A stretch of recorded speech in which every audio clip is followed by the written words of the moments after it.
Well, when you look up the definition of happiness, it reads the quality or state of being happy.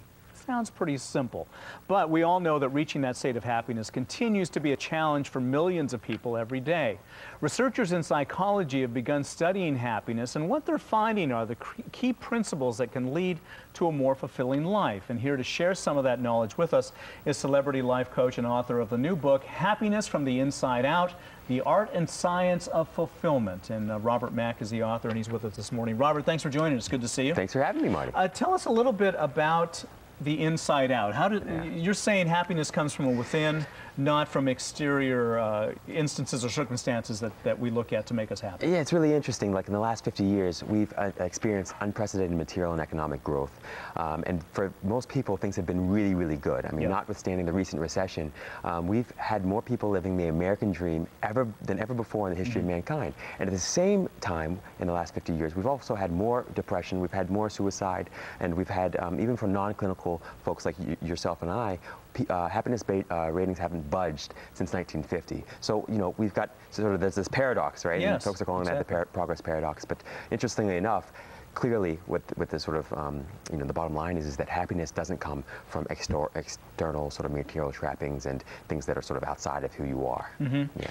You have a degree in an area that I'd never heard of before. I hope you can explain it to us. You have a master's degree in applied positive psychology. Tell us about that. It's in the last about 8 years, there's been a brand new science that's been born out of University of Pennsylvania and Harvard University and even Claremont Graduate University here out in California. And positive psychology is basically the science of, or the study of what makes life worth living. And it's interesting because most psychology for the last several hundred years has been focused on sort of abnormality and dysfunction and what's wrong with people. Right. And what they found is basically that when you remove dysfunction or remove abnormality, it still doesn't make for a happy person. It just sort of makes for an empty one.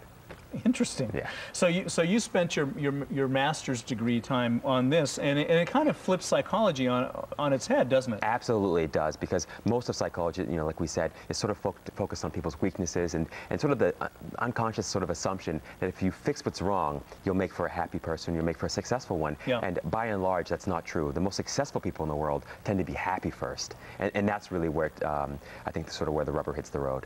Yeah. Well, it makes sense when you think about it logically that if you're happy, it seems that you're going to do better work, you're going to have more success in relationships and things like this. And that's spot on, Marty, because interestingly enough, and they've done, plenty of studies to prove it, that we have sort of this belief in sort of America especially, that if you can find a way to corner happiness or corner success, you'll find a way. You'll be happy. Exactly. Yeah. And the opposite is just true, is that the most successful people in the world are happy first. And by success, we mean the people that are experiencing the best relationships. Happy people make about $750,000 more over the course of their lifetime than unhappy people.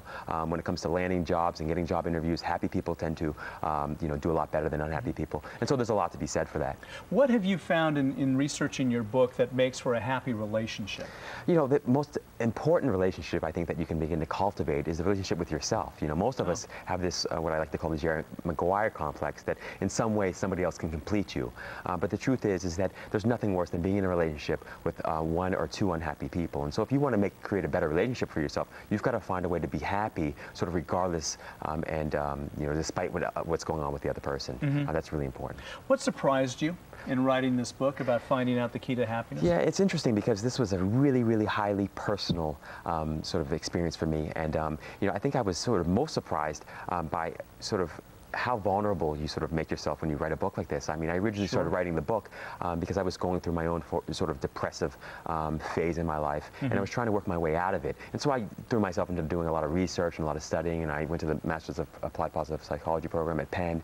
And it's amazing, when you put something down on paper, it's one thing. When you share it with the world, it's a whole other thing. Yeah, so, yeah, definitely. Well, the title of the book is Happiness from the Inside Out, The Art and Science of Fulfillment. Robert Mack, who's very happy.